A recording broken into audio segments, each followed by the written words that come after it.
philosophy, communication rhetoric, and also sociology. And I'm also a professional actress, and that's why I look so tired today. I had a play reading last night. It went till about 1 in the morning, and I didn't get to sleep until about 2 a.m.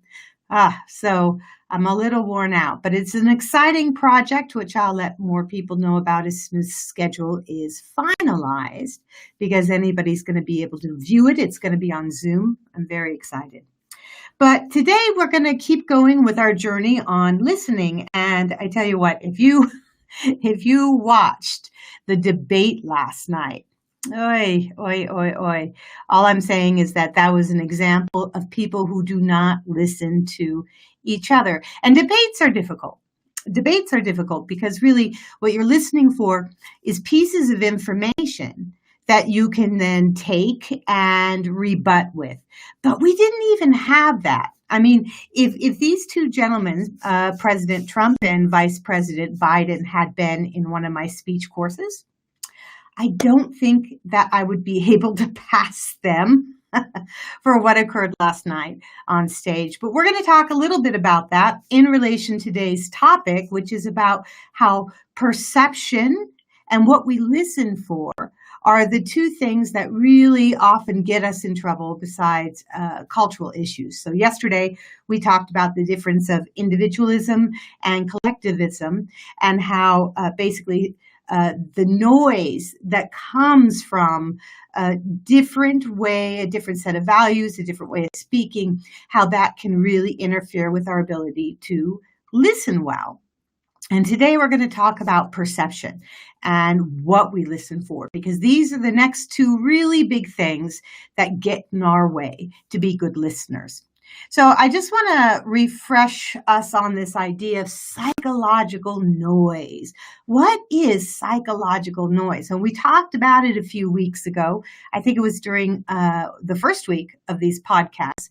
But psychological noise refers to our biases, our beliefs, our emotional state that interferes with communication. And the problem with psychological noise is they're usually related to these deep-seated, deeply embedded values that we don't even see.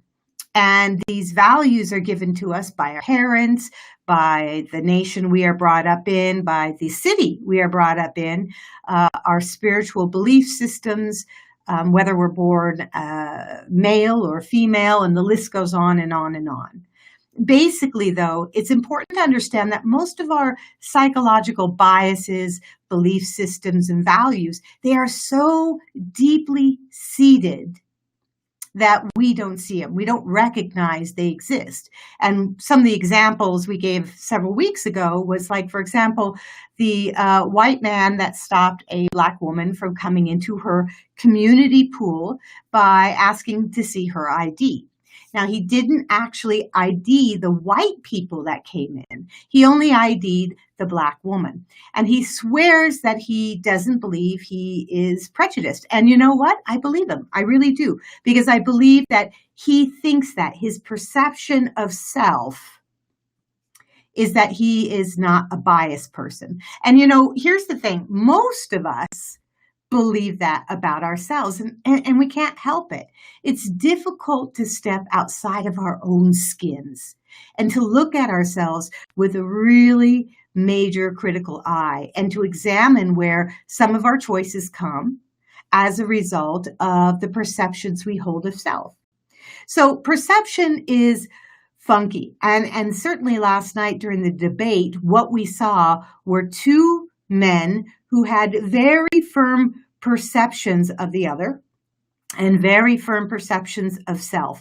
And they could not get out of their perceptions. They could not embody that space of the observer, which allows you to be both in the moment, but also examining the moment in such a way that you can respond better. That's why we didn't see responses. Not really. We saw responses to some degree to the questions that were being asked by the monitor, but we weren't seeing actual listening and responding back and forth in any complete way between both of the debaters last night. And if you were anything like my cat, it was so bad. I wasn't even yelling. I was just watching. And my cat got up. He walked into the bathroom and said, "I'm done with this. I'm not going to listen to this anymore." It was very, very funny. Anyway, so perception is important. And it's important because, we function on perception on an everyday level. We have particular perceptions of who we are as individuals. We have perceptions of who other people are as individuals, but we also have perceptions of events, of things, of belief systems. One of the interesting things that NPR said this morning is that people, before President Trump and others were talking about the problem of mail-in voting, people were feeling pretty good about mail-in voting. And then all of a sudden, people started to change their mind because they kept hearing over and over and over again about this massive fraud that's going to happen, and cats and dogs are going to be raining down, and so on and so forth, right? So what happens is our brain is so plastic, it's malleable, right? It really is. It's like this big old thing of clay in our head. And if we hear something enough, whether it's true or not, it doesn't matter. If you hear something enough, it becomes true. You say something enough to yourself, you start to believe it. That's why serial liars, for example, absolutely believe their lies because they have placed their brain and how they function now into this narrow kind of space in which they start to believe everything that comes out of their mouth. And we all do it. Every single one of us. I'm constantly asking myself, constantly, why do you believe this? Why do you think something is true, Rebecca? Take a few minutes to really examine, are you just assuming all the information you are receiving is correct? It's important to do that because our brains are plastic. And it is easy to fall into the pit of, oh, well, I've always thought this way. So it must be true. But to be the observer in our lives means to question all of those assumptions that we have in our back pocket. So perception can be defined, I think, on two major levels. First of all, it's the ability to see, hear, or become aware of something through our senses. And the second definition, and this is the one we're really going to be looking at today, is a way of regarding, understanding, or interpreting something. It's a mental impression, if you will. Now, we originally talked about perception in relation to Plato's Republic and his allegory of the cave. In the allegory of the cave, Plato makes the argument that our senses lie to us. And we all know this is true. If you are driving down the road on a hot day and you start to see what looks like water on that road several miles down, our perception, what we're receiving from our senses, is not giving us accurate information. And that's what Plato was basically saying. So for Plato, for example, he would say, this is a monkey. This is Monkey Man. Now, if I told you in a conversation that, oh, I had to clean my monkey yesterday, you're going to have a very specific perception of what I was talking about. And I'm thinking to myself, oh, I'm talking about this toy that needed to be dusted off because it's been sitting on my counter for too long. And look at the hat, it's all dirty and blah, blah, blah. You might be thinking, if you don't know me well, that I actually had a monkey. So its perception is very fluid. And the problems with our perceptions is that we assume other people understand what we are talking about. And that becomes a problem when we're really over generalized.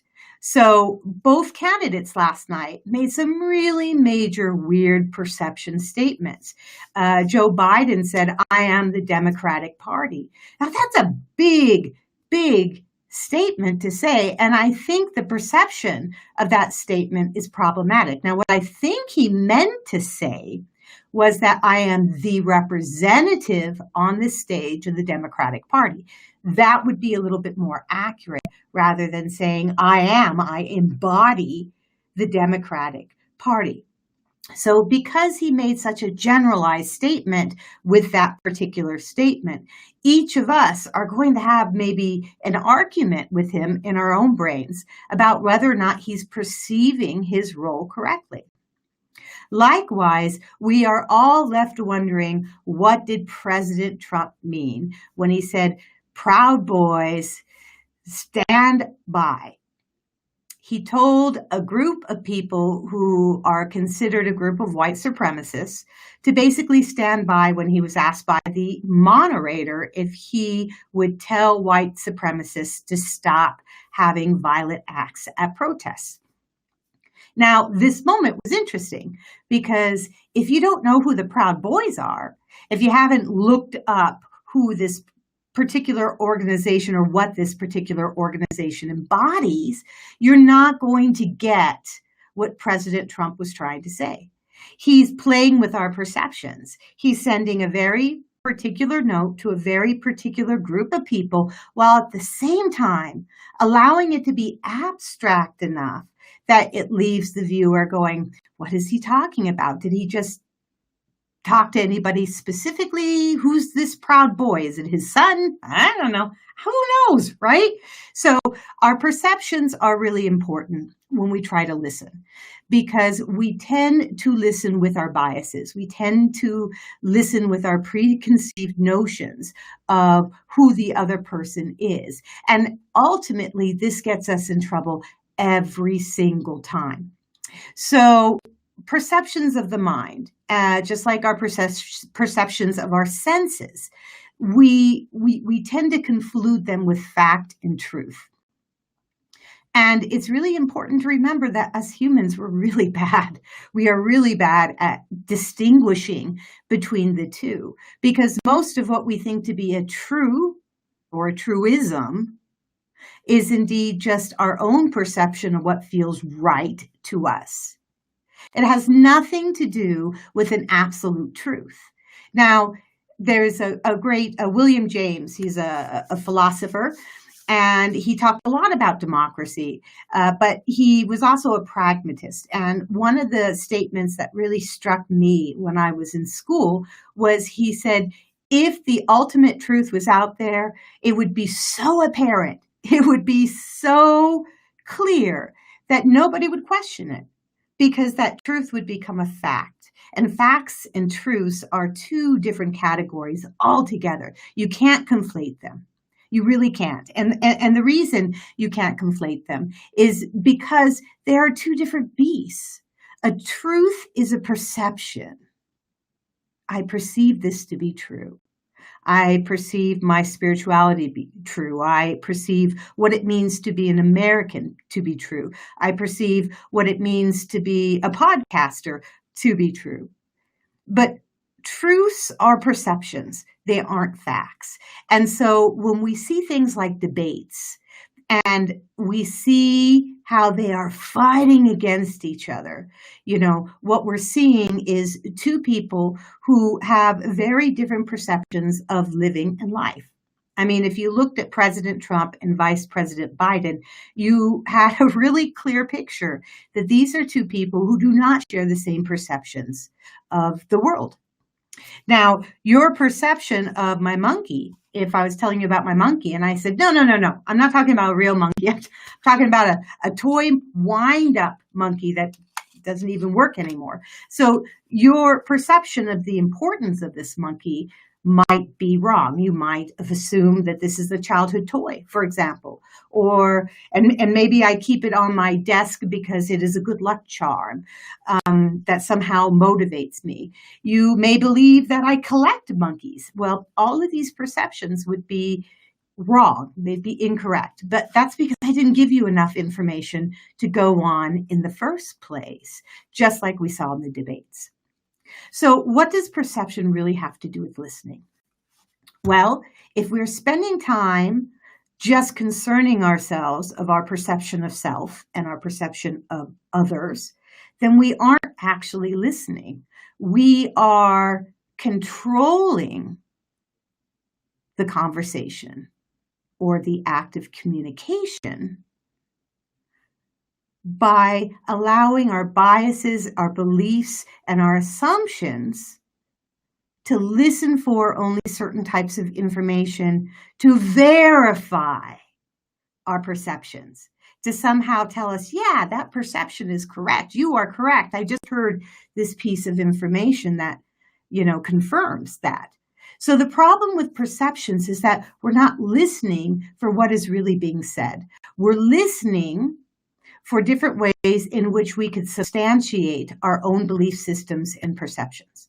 And that's where miscommunication happens on a very, very big platform. And that's what we saw last night in the presidential debates. One of the interesting pieces was this idea that it's on the ballot. So Biden said it's on the ballot, and Trump said it's not on the ballot. And they were talking about the Supreme Court. So pardon me, about Roe versus Wade. So Biden said it's on the ballot, corrected himself and said it is on the ballot / agenda is what he meant of the Supreme Court's rulings that are coming up. And Trump just got onto this word ballot. So he didn't actually hear what Biden was trying to communicate. Rather, he grabbed onto a word and he narrowly defined that word for the audience. And he stuck with it because the mistaken word ballot by Biden was something that then confirmed Trump's perception of misinformation, of hoax, of fake news, right? So we each have our agenda when we go into a conversation. And the problem is one of the things we need to do is not wear our agendas so tightly. Because when we wear our agendas so tightly, and we're trying to talk or listen or communicate with another individual, and I don't care if it's face-to-face, I don't care if it's in the email, in a text message, over social media, if we are wearing our agendas so tightly that we're just listening to reaffirm our perceptions of self, belief, and others, then we're not listening. We're not present. We're not actually part of the conversation. We have walked off the stage and all we are doing are trying to find ways to reaffirm who we are. So when we listen, it is really vital to first take off that mantle of perceptions as much as you can. You can't take it all off. You just can't. It's absolutely impossible. But we really do need to decide to take that step that I'm going to loosen. I mean, at least I'm going to loosen, maybe take the buttons off or whatever of my perception coat enough that there's some room that I can actually hear what the other person is trying to communicate. And that's the other thing. We have to be willing to listen to what the other person intends to communicate rather than just listen to take care of our own agenda. And that's difficult too, because when we're in a heated situation or we're being baited, such as we saw in the debates last night, it's very difficult to be vulnerable in that way. Brene Brown, she'd say, you need to be vulnerable. You need to open yourself up. And indeed, to listen, you have to willing to be vulnerable. And you have to be willing to at least hear other points of view before you shut them down. Because then you don't have a communication, you have an argument. And in some ways, what we saw were two monologues beating against each other last night continuously. And I don't know anybody on the internet who said, wow, that was a great debate last night. Most of us all said, what a bloody train wreck. Republicans said that. Democrats said that, independents said that, because there was no listening on that stage. And you have to listen. And listening would have benefited them both because they both said things that were confusing. And if each of them had been listening a little bit better, they could have stopped and said, I'm sorry, President Trump, can you define Proud Boys? Or Vice President Biden, can you define what you mean by ballot? What's on the ballot? And if there was a moment in which each of these individuals were really listening for those little clues, then they could have had a great advantage during the debate by saying, define it for me. No, I don't understand. Explain it to me. That would have changed the debate entirely, which brings me to my last topic. How can you avoid listening only to your own perceptions when you're in a moment of communication?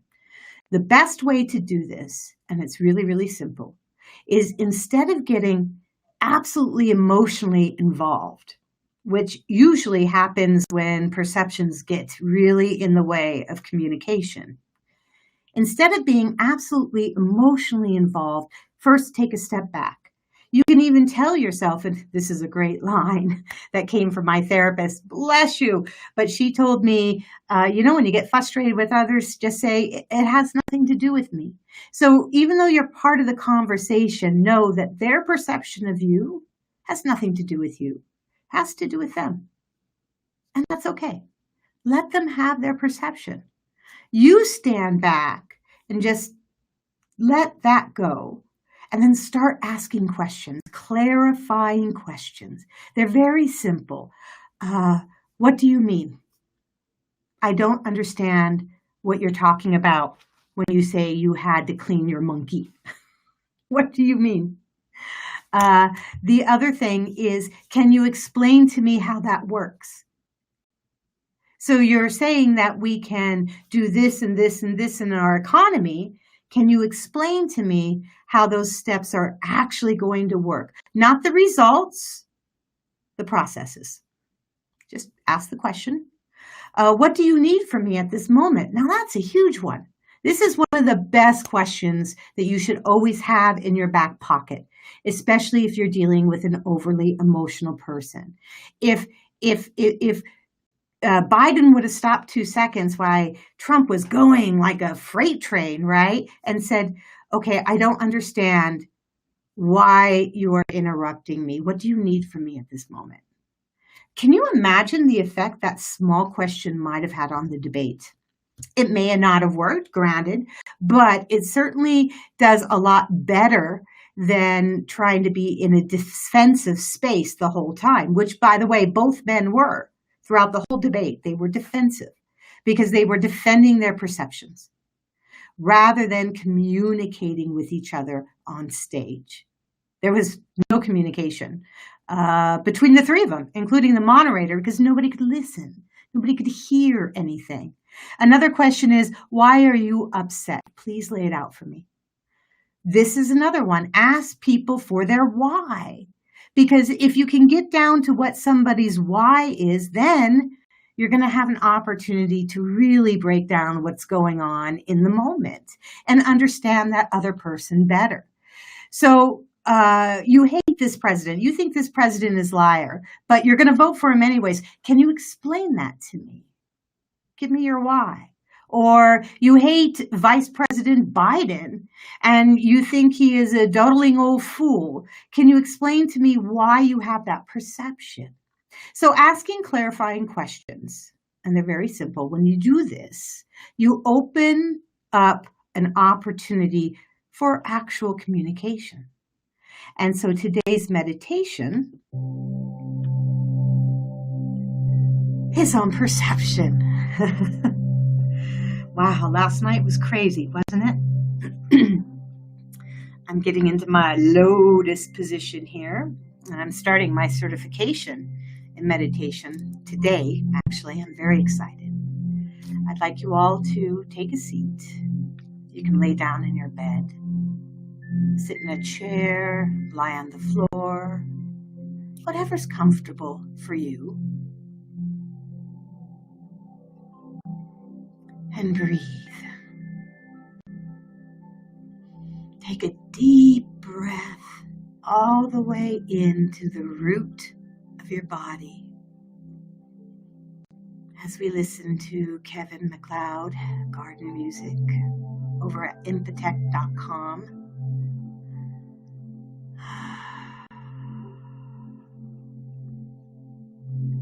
Now I want you to direct your breath to your heart center. There's so many associations that we have with the heart, but our chest, when we open it up with breath, we can calm our system down, our nervous system, and go into that space of rest and relax.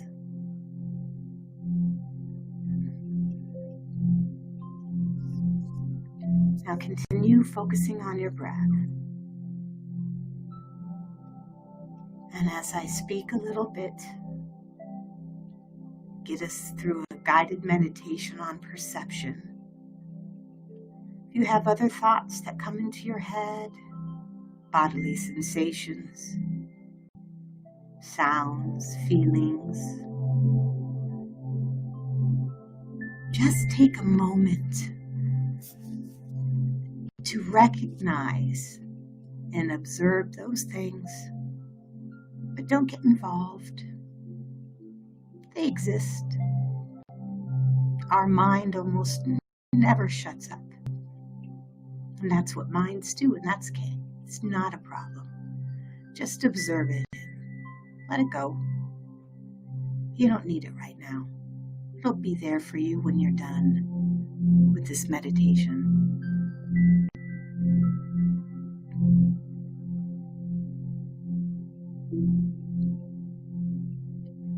Now, I want you to imagine someplace in nature that you loved as a child. Maybe it was during a camping trip, a hike with schoolmates, a hideout. Maybe you made a hut out in nature somewhere where you and your friends could hide to, disappear. And just take a few minutes, a few moments to remember that place. See if you can smell the smells, see the sights,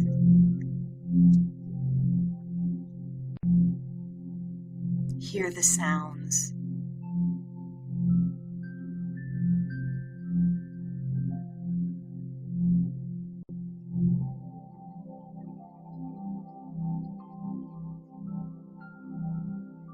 Now, imagine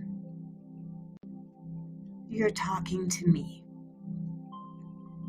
and you say, "Do you remember when we were kids and we could go out into nature and it was our playground?" And I say, "Yes, I do. It was a really great time." And in that moment, you and I, we agree on this idea of nature and a playground. But our image of that place, our image is entirely different from each other. Maybe you're imagining a place out in the woods or by the ocean. But I'm imagining a hut I built in the desert in Tucson when I was a kid.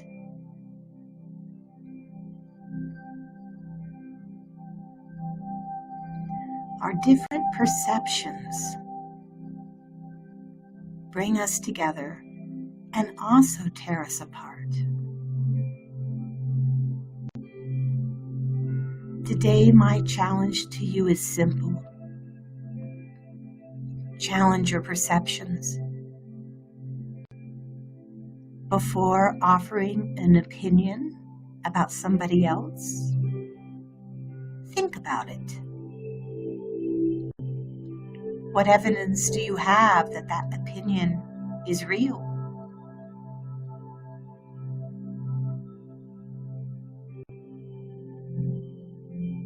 Take a final deep breath. And in this relaxed state, I want you to open your eyes gently. Allow the relaxation throughout your body to remain.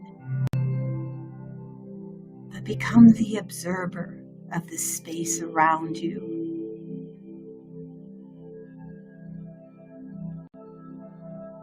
And when you're ready, wiggle your toes or your fingers, your nose. Breathe and stretch. And move through your day, questioning your assumptions, questioning your perception and your bias of others, but also your perception of self. Do you use negative talk about yourself all day? Is that perception accurate? It's a good thing to think about. I thank you all for joining me once again. Aloha, mahalo, and always namaste. Until tomorrow.